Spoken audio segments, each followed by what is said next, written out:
Hello guys, welcome to the channel. और आज हम इस वीडियो पर जो है क्लास 11th फिजिक्स की जो है क्लासेस शुरू करने वाले हैं। तो गाइस, जो स्टूडेंट्स हमारे साथ जुड़ चुके हैं तो प्लीज़ चैनल को लाइक सब्सक्राइब जरूर कर दीजिएगा हमारे नोवर सॉल्यूशंस को। तो चलिए गाइस, हम टॉपिक्स की बात करते हैं। तो कई सारे स्टूडेंट्स जो है क्लास 10 से क्लास पास आउट होकर जो है क्लास 11th में आ चुके हैं। तो मैं आपको बता देना चाहता हूँ कि गाइस की जो भी स्टूडेंट्स क्लास 10th में थे उनका सिलेबस तो आपको मालूम ही होगा कि सिलेबस जो है बहुत कम होता है कंपैरिजन टू क्लास 11th। ठीक है, तो बहुत से स्टूडेंट क्या होते हैं, घबरा जाते हैं कि क्लास 11th में बहुत सारा सब्जेक्ट होती है, क्योंकि बहुत सी मोटी मोटी बुक्स होती हैं। तो उसके कारण बहुत से स्टूडेंट जो है घबरा जाते हैं शुरू में ही, ठीक है, स्टार्टिंग में। और जो ये टॉपिक्स जो है गाइस, फिजिक्स हो चाहे केमिस्ट्री हो चाहे मैथ या फिर बायो, जो भी सब्जेक्ट्स होते हैं, हम इसको खामोका जो है बहुत इसको टफ बना देते हैं। हालांकि इतना टफ होता नहीं है, लेकिन हम इसको जो है साइकोलॉजिकल तरीके से बहुत टफ बना देते हैं, क्योंकि बहुत ईजी होता है गाइज। मैं आपको पूरा एक्सट्रीमली जो है मैं आपको बताऊंगा क्लास फिजिक्स लेकर। मैं इसलिए आज बहुत से स्टूडेंट्स बोल रहे थे सर क्लास 11th फिजिक्स भी शुरुआत करिए, तो मैं उसी स्टूडेंट्स के रिकमेंडेड करने पर ही आज से जो है क्लास 11th फिजिक्स की क्लासेस जो है शुरू कर रहा हूं। तो आपको मालूम ही होगा कि क्लास 10th में आपने क्या क्या पढ़ा। बहुत सी साइंस की चीज़ें आती हैं जो कि यूज़ होती हैं मैथ में। तो इसके अलावा मैथ के फार्मूला जो है साइंस में भी यूज होते हैं, आपको मालूम ही होगा। तो क्लास 11th का फर्स्ट बैच है और चलिए हम वीडियो को शुरुआत करते हैं। और सबसे पहला टॉपिक है गाइस हमारा मूलभूत गणितीय अवधारणाएं। ठीक है, तो आपको घबराना नहीं है। आप यहाँ बहुत से स्टूडेंट्स देख रहे होंगे कि मूलभूत गणितीय अवधारणा क्या है भाई, हम तो यहाँ मैथ पढ़ने वाले हैं, लेकिन यहाँ तो फिजिक्स की क्लासेस हो रही है। लेकिन नहीं, मैं आपको बता देना चाहता हूँ गाइस कि आपको फिजिक्स पढ़ने के लिए आपको बेसिकली चीज़ें आनी चाहिए मैथमेटिकल्स की। ठीक है, क्योंकि बोला जाता है कि mathematics is the heart of physics. ठीक है, तो यानी कहने का मतलब कि भौतिक जो होता है, मैथ जो होता है, भौतिक का क्या होता है, आत्मा होता है, यानी दिल होता है। अगर मैथ नहीं होगा तो फिजिक्स नहीं होगा। ठीक है, क्योंकि बिना मैथ के कैलकुलेशन के फिजिक्स को पढ़ पाना या कैलकुलेट कर पाना इम्पॉसिबल है। इसलिए हमको जो है बेसिक जितने भी हमको मैथ्स हमारे फिजिक्स में यूज़ होने वाले हैं, आगे जितने भी चैप्टर्स होंगे उनमें जो जो मैथ्स का फंडामेंटल हम चीज़ें पढ़ेंगे, बेसिक चीज़ें, मैंने इसीलिए यहाँ पास लिख दिया है कि मूलभूत गणितीय अवधारणाएं। ठीक है, तो फिजिक्स पढ़ने के लिए छोटी छोटी बातों को हमको जानना है, क्योंकि कई बार क्या होता है कि मैथ के जो स्टूडेंट्स होते हैं, जो 10th से क्लास 11 से आते हैं, वो मैथ के स्टूडेंट होते हैं, तो वो तो मैथ कवर आउट कर लेते हैं, लेकिन बायो वाले स्टूडेंट्स के लिए काफ़ी दिक्कतें हो जाती हैं। इस कारण से वो लोग जो है मैथ में जो है बहुत से घबरा जाते हैं। तो उन स्पेसिफिक मैं बच्चों को ध्यान में रखते हुए ही मैं वीडियो लेकर आया हूं कि पहले आपको पार्ट 1 शुरुआत ना करके आपको यहां से शुरुआत करनी चाहिए, क्योंकि जब ये आपका ये बेसिक कहने का मतलब कोई भी घर गाइस अगर बनता है तो उसके पहले नींव रखी जाती है। ठीक है, तो कुल मिला के आपकी नींव है। तो जो 3 से 4 दिन की जो क्लासेस हमारी होंगी, 4-5 वीडियो मैं आपको बताऊंगा, तो उसमें जो है आपको सारी जो है मूलभूत गणितीय अवधारणाएं के बारे में ही आपको जानकारी एकत्र करना है। ठीक है, मतलब उसको आपको पढ़ना है। मैं सीक्वेंस वाइज आपको वीडियो बनाऊंगा, आपके लिए ये रहेगा बहुत ही इजीली पेपर। आपको मैथ नहीं पढ़ना है, मैं आपको बार बार बोल रहा हूँ, आपको मैथ नहीं पढ़ना है। जो फिजिक्स में फार्मूला यूज होते हैं मैथमेटिकल के पोर्शन पे, आपको खाली सिर्फ उतना ही पढ़ना है। ठीक है, आपको मैथ नहीं पढ़ना है, मैं बार बार बोल रहा हूँ, क्योंकि मैंने आपको फिर से एक बार बोल रहा हूँ कि मैथ जो होता है फिजिक्स की आत्मा होती है। बिना मैथ के आप फिजिक्स नहीं पढ़ सकते हैं। ठीक है, और इसको नहीं पढ़ते हैं इसलिए स्टूडेंट से फिजिक्स बहुत टफ होता है। इसलिए आपको इसको पढ़ना बहुत जरूरी है फिजिक्स को स्टार्ट करने से पहले। मैं लिटरली, आप विश्वास मानिए, फिजिक्स बहुत ही आसान है। आप हमारे साथ बने रहेंगे तो आपको फिजिक्स बहुत ही आसान लगेगी। डे बाय डे आपको फील भी होता रहेगा कि फिजिक्स बहुत इंटरेस्टिंग विषय है। हम जो भी प्रकृति में देखते हैं सारी चीज़ें जो है फिजिक्स ही होती है। ठीक है, तो चलिए गाइज, आपको घबराना नहीं है, हम वीडियो को शुरुआत करते हैं। और मैं आपको आज सबसे पहले इंट्रोडक्शन के फॉर्म में बताऊंगा कि मूलभूत गणितीय अवधारणाएं में सबसे पहले आपको पढ़ना है बीजगणित। ठीक है, आपको पढ़ना है बीजगणित। सेकंड में आपको पढ़ना है त्रिकोणमिति। ठीक है गाइज, और तीसरे में पढ़ना है आपको सदिश। चौथे में आपको पढ़ना है कलन, और 5वें में आपको पढ़ना है ज्यामिति। ठीक है, जो स्टूडेंट्स इंग्लिश मीडियम के अगर देख रहे होंगे हमारी वीडियो, आई होप को यह वीडियो जो है दोनों मीडियम के स्टूडेंट्स को जो है यूजफुल होने वाली है। तो मैं आपको बता देना चाहूँगा कि इसको आप जो है अलजेब्रा लिख सकते हैं, इसको ट्रिग्नोमेट्री लिख सकते हैं, मैं शॉर्ट फॉर्म में लिख रहा हूँ, इसको वेक्टर लिख सकते हैं आप। ठीक है, आप मेरे वॉइस के थ्रू लिख सकते हैं। इसमें कैलकुलस होता है, ठीक है, कैलकुलस होता है। और इसके बाद इसमें जो है इसको ज्योमेट्री बोलते हैं। ठीक है गाइस, तो ज्योमेट्री का इन द सेंस कहने का मतलब गाइस कि आपको इन 5 चैप्टर्स में अपन को पूरा चैप्टर नहीं पढ़ना है। मैं बार बार गाइस आपको बता रहा हूँ, रिपीट कर रहा हूँ कि आपको घबराना नहीं है। और जो स्टूडेंट से वीडियो देख रहे हैं, मैं आपको बार बार बोल रहा हूँ, आप इस टॉपिक्स को स्किप मत करिएगा, क्योंकि अगर आप इसको स्किप करेंगे तो मैं बार बार बोल रहा हूँ आपको टॉपिक्स फिजिक्स बहुत टफ लगने वाली है। ठीक है, इसलिए आप इसको स्किप मत कीजिएगा। मैं आज क्लास 11th फिजिक्स का पहला क्लास आज ले रहा हूँ, आज ये मेरा पहला लेक्चर है। तो मैं आपको बता दूं कि आपको इन टॉपिक्स पर कमांड रखना होगा। ठीक है, मैं आपको बताऊंगा, बहुत ही इजी है। आपका 4 से 5 लेक्चर में सारे टॉपिक्स मैं कवर आउट करा दूंगा। कुछ फार्मूला है, कुछ चीज़ें हैं आपको जो फिजिक्स में यूज़ होंगी। कैसी यूज होंगी, मैं जब आपको चैप्टर पढ़ाऊंगा कौन सा फार्मूला कहाँ यूज़ हो रहा है, तो मैं आपको बहुत ही आसान तरीके से बताऊंगा। ठीक है, क्योंकि फिजिक्स में बार बार बोल रहा हूँ गाइस, बहुत ही आसान विषय होता है। इसको खामखा स्टूडेंट्स बहुत मुश्किल बना देते हैं, जो होता नहीं है। ठीक है, तो चलिए अब वीडियो को शुरुआत करते हैं और बीजगणित स्टेप बाय स्टेप हम अपन देखेंगे। सबसे पहले अपन डिस्कस करेंगे बीजगणित के बारे में, इसके बाद त्रिकोणमिति, इसके बाद सदिश, इसके बाद कलन और इसके बाद ज्यामिति। ठीक है, तो मैं आपको बता दूं अब अपन ये पढ़ते क्यों है। मैं आपको पहली बात बता दूं कि आप जैसे जिम जाते होंगे तो जिम जाने के लिए आपको सबसे पहले तो वार्म अप करते हैं, डायरेक्ट एक्सरसाइज तो शुरू नहीं कर देंगे, है ना। उसी प्रकार से अगर आप कोई भी काम करते हैं गाइस, जैसे आप मैथ ही लगाते हैं, ठीक है, जो मैथ के स्टूडेंट से वीडियो देख रहे होंगे या फिर बायो के स्टूडेंट जो मैथ देख रहे होंगे या वीडियो देख रहे होंगे, तो आपको जानकारी होगी कि सबसे पहले हमको मैथ लगाने के लिए हमसे क्या चीज़ें बननी चाहिए। हमसे प्लस बनना चाहिए, माइनस बनना चाहिए, मल्टीप्लाई और डिवीजन बननी चाहिए, और इसके अलावा एलसीएम और एचसीएफ बननी चाहिए। जब हमसे ये चीज़ें बनती है तब तो हमसे मैथ अच्छा बन पाता है।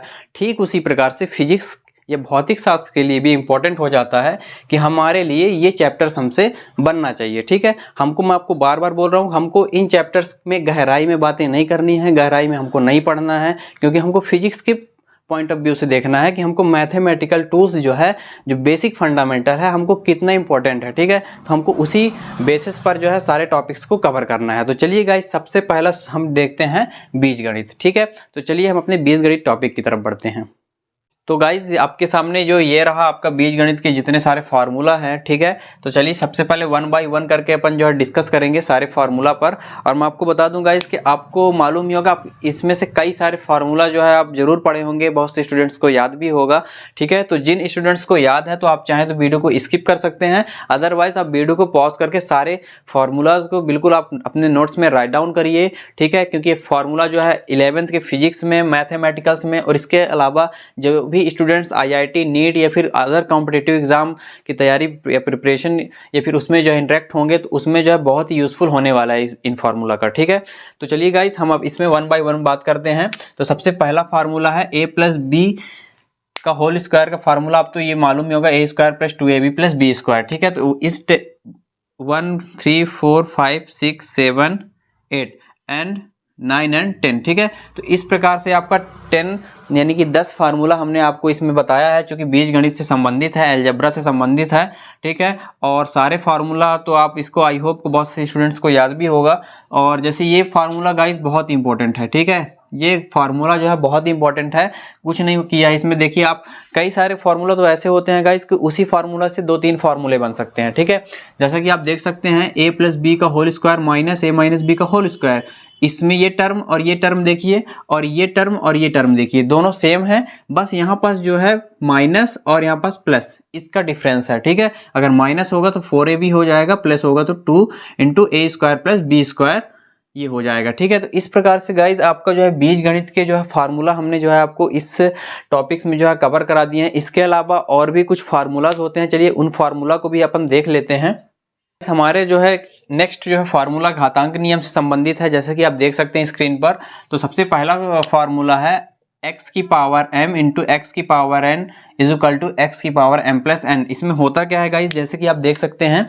ठीक है, इसमें क्या है देखिए, इसको नीचे वाले को आधार बोलते हैं, नीचे वाले को आधार या बेस बोलते हैं, इंग्लिश में बेस बोलते हैं, और ऊपर वाले को घात या पावर बोलते हैं। ठीक है, तो आप ध्यान में रखिएगा, जब आधार समान और घातें अलग अलग होती हैं, जब आधार समान और घातें अलग अलग होती हैं तो घातें आपस में क्या होती है, जुड़ जाती है। ठीक है, ये हो गया हमारा पहला फार्मूला।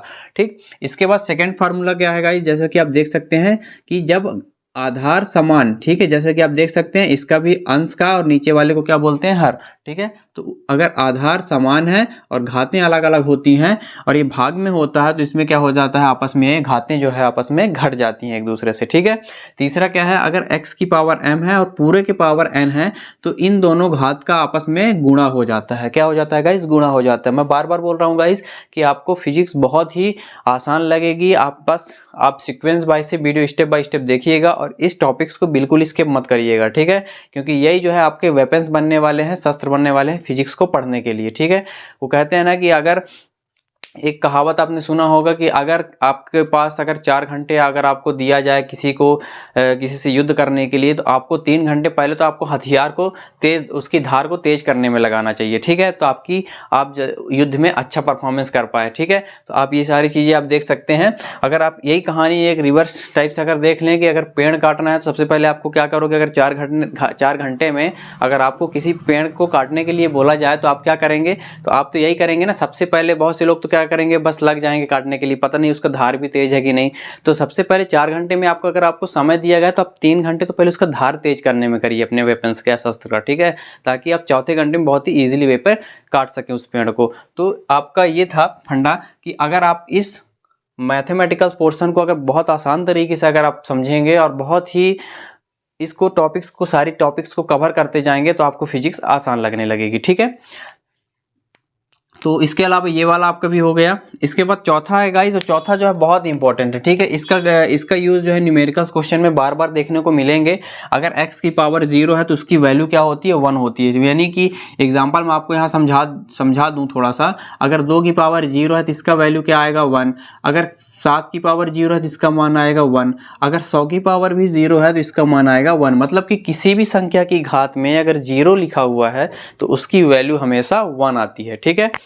चलिए ये वाला हो गया। इसके अलावा ये वाला गाइस 5वां नंबर आप देख लेते हैं। अगर आधार समान और घातें अलग अलग हैं, ठीक है, अगर आधार समान और घातें अलग अलग है और ये एक दूसरे के बराबर में है तो इसकी घातें आपस में बराबर हो जाती हैं, ठीक है। इसके अलावा 6 नंबर है, आप देख सकते हैं, अगर आधार भिन्न, ठीक है, यानी अलग अलग हो और घातें जो है एक दूसरे में जो है समान हो, ठीक है, तो इसमें क्या होती है, आधार जो है एक दूसरे को इक्वल हो जाते हैं, ठीक है। आप इसमें और इसमें इन दोनों में आप थोड़ा सा डिफरेंस समझिएगा, कंफ्यूज मत होइएगा, ठीक है। पहले वाले में क्या था, बेस यानी कि आधार समान था और दूसरे वाले में घात समान था, ठीक है। तीसरे नंबर बहुत ही इंपॉर्टेंट है गाइज, और इसमें फिजिक्स के कहा जाए तो हर एक चैप्टर्स में कहा जाए तो मतलब बारी बारी करके हर स्टेप में आपको ये फार्मूला देखने को मिल सकता है, ठीक है। जब भी आप लिमिट्स रखेंगे, मैं आपको बता रहा हूँ इसका यूज भी आएगा कि जब आप लिमिट रखेंगे तो लिमिट में जब upper limit minus lower limit करेंगे तो आपको ऐसे कई सारे फार्मूला आपको सॉल्व करने के लिए आपको यूजफुल होने वाले हैं, ठीक है। तो आपका अगर 1/a की पावर m है तो आप इसको लिख सकते हैं, ये आप इससे ये लिख सकते हैं। अगर इस फॉर्म में होगा तो आपको इसको इस फॉर्म में लिख सकते हैं। तो बताने का मतलब यही था गाइस कि आपका घातांक नियम भी इस प्रकार से आपका कंप्लीट होता है। चलिए इसके अलावा कुछ और फार्मूलाज होते हैं, उसको भी अपन जो है इसी वीडियो पर कवर आउट करते हैं। नेक्स्ट टॉपिक जो है लघुगणक का कॉन्सेप्ट जो है, आपको फार्मूला इसके आपको हमने आपके सामने जो है रिप्रेजेंट कर दिया है। तो अब जैसे कि देख सकते हैं लघुगणक में गाइस आपको ये इसको बोलते हैं नेपेरियन, ठीक है, नेपेरियन इंग्लिश में, क्योंकि बहुत से स्टूडेंट को सामान्य और साधारण में जो है कंफ्यूजन हो रहा होगा, तो इसको नेपेरियन लॉग बोलते हैं और इसको बोलते हैं जनरल लॉग, ठीक है। ये आप इससे अपने इस डाउट को क्लियर कर सकते हैं, ठीक है। तो नेपेरियन लॉग और क्या होता है गाइस, जनरल लॉग होता है, ठीक है।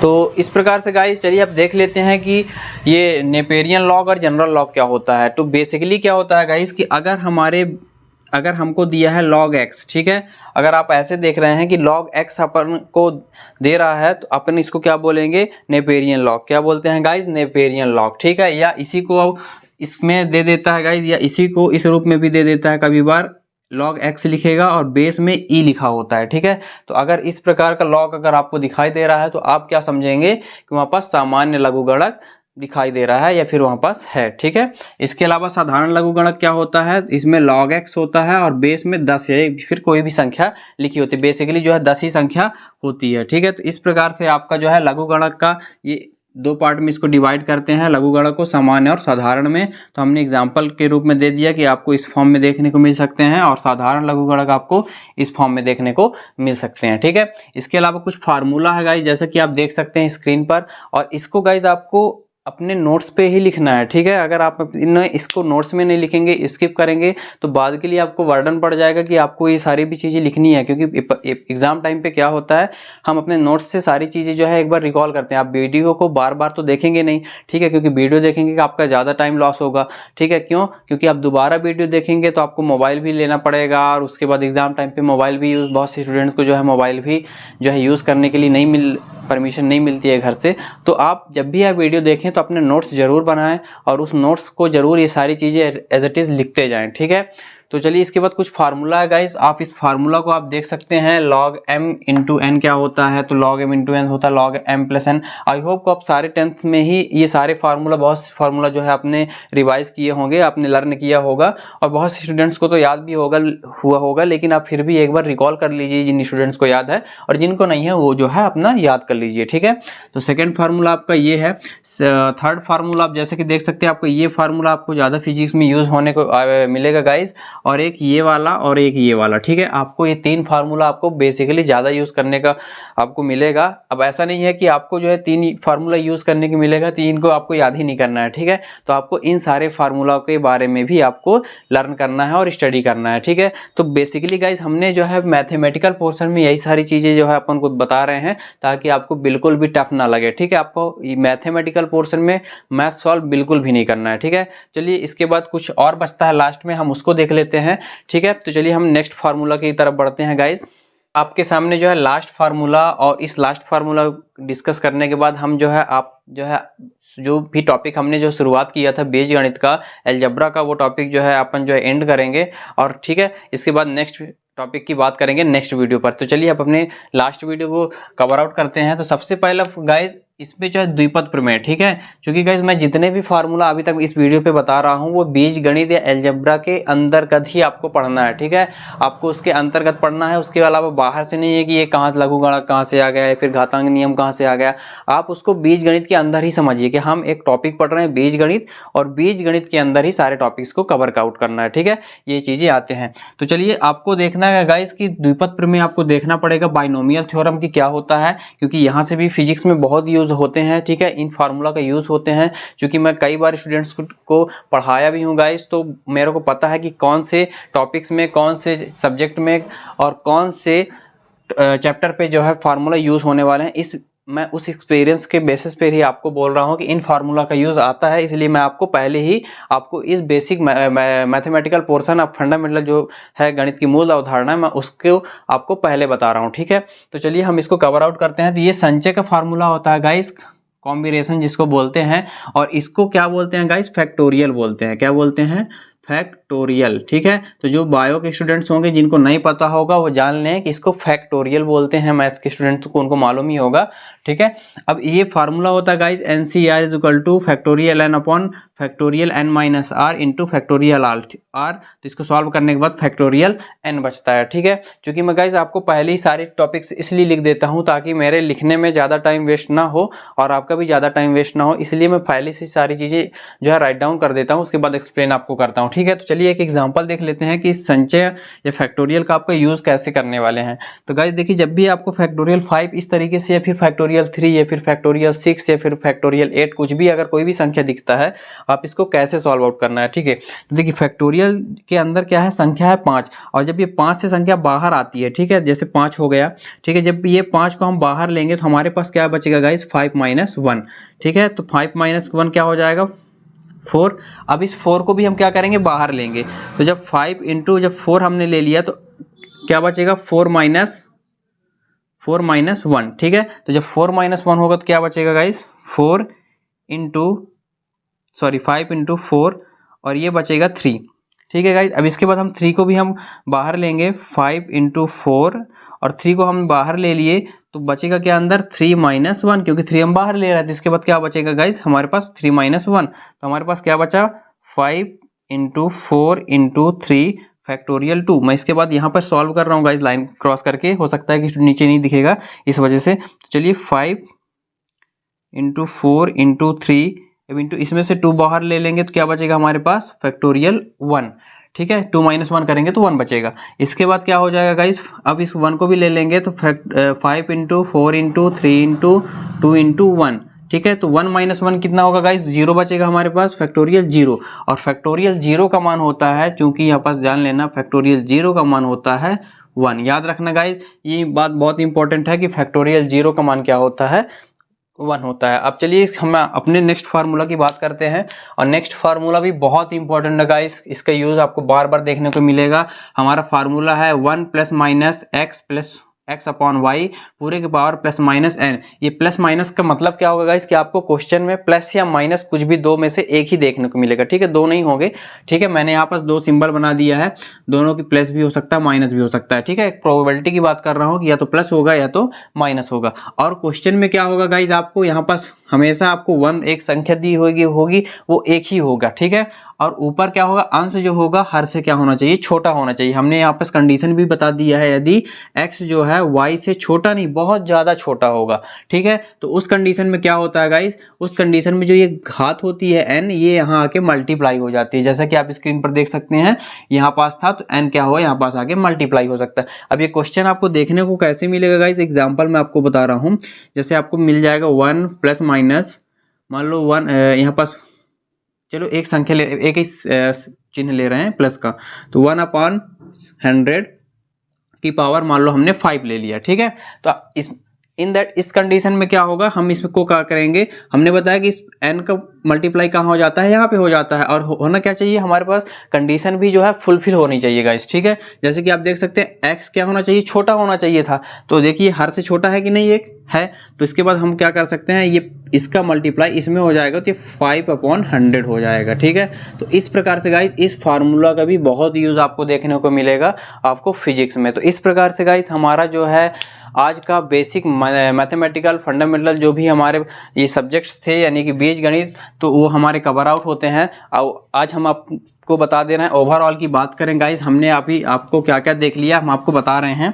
ठीक है, तो देखिए आज हमने बीजगणित शुरुआत किया था, इस वीडियो में बीजगणित देखे, और बीजगणित में सबसे पहला फार्मूला हमने देखा था गाइस बीजगणित के बारे में, a³ - b³ बारे फार्मूला हमने देखा था। ठीक है, उसके बाद हमने देखा था घातांक के नियम, उसके बाद हमने देखा था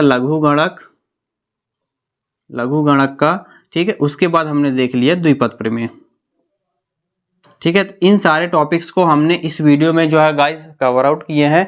तो आई होप को आपको वीडियो बहुत पसंद आई होगी। तो गाइस आप वीडियो के शुरुआत से लेके अंत तक प्लीज़ बार बार देखिए, क्योंकि अगर एक बार में समझ नहीं आता दोबारा देखिए। आई होप को आप बहुत स्टूडेंट्स को एक बार में ही समझ में आ गया होगा वह वीडियो। तो गाइस अगर आपको हमारी वीडियो अच्छी लगी हो तो कमेंट सेक्शन पर जरूर कमेंट करके बताइए कि आपको वीडियो कैसे पसंद आई। ठीक है, और याद रखना गाइस कि हम नेक्स्ट वीडियो पर जो है इसका नेक्स्ट जो टॉपिक था बेसिक मैथमेटिकल कॉन्सेप्ट का जो सेकेंड पार्ट है, यानी त्रिकोणमिति वाला, हम उस वीडियो पर त्रिकोणमिति लेकर आएंगे। तो गाइस आप इस नोट्स को जरूर बनाइएगा। हमने जो भी वीडियो आपको इस वीडियो में लर्न आपको कराया है, वीडियो में हमने आपको पढ़ाया है। ठीक है, तो आई होप को आपको सारे टॉपिक्स आपको बहुत ही आसान तरीके से समझ में आ गया होगा। और एक बात विशेष बात गाइस कि आपको फिजिक्स को टफ नहीं समझना है। ठीक है, मैं आपको यकीन दिलाता हूं, अगर आप इस तरीके से अगर आप पढ़ाई करेंगे, सबसे पहले बेसिक मैथमेटिकल कॉन्सेप्ट के हिसाब से चलेंगे, आप वीडियो को सीक्वेंस वाइज से देखेंगे, आपको मैथ फिजिक्स जो है बिल्कुल भी टफ नहीं लगेगा। ठीक है, स्पेशली ये बायो वालों के लिए तो बहुत इंपॉर्टेंट हो जाता है, क्योंकि मैथ वाले तो मैथ्स में ही कवर कर लेंगे, लेकिन बायो वाले जरूर इस वीडियो को देखें। ठीक है, और मैथ वाले भी इस वीडियो को देखें। अगर जिन स्टूडेंट्स को याद होगा तो वो अपना रिवाइज भी कर सकते हैं इस वीडियो को देखकर। ठीक है, तो आई होप आपको सारे वीडियो में आपको सारे टॉपिक्स पसंद आए होंगे। फ्रेंड्स चलिए हम नेक्स्ट वीडियो पर मिलते हैं, तब तक के लिए जय हिंद।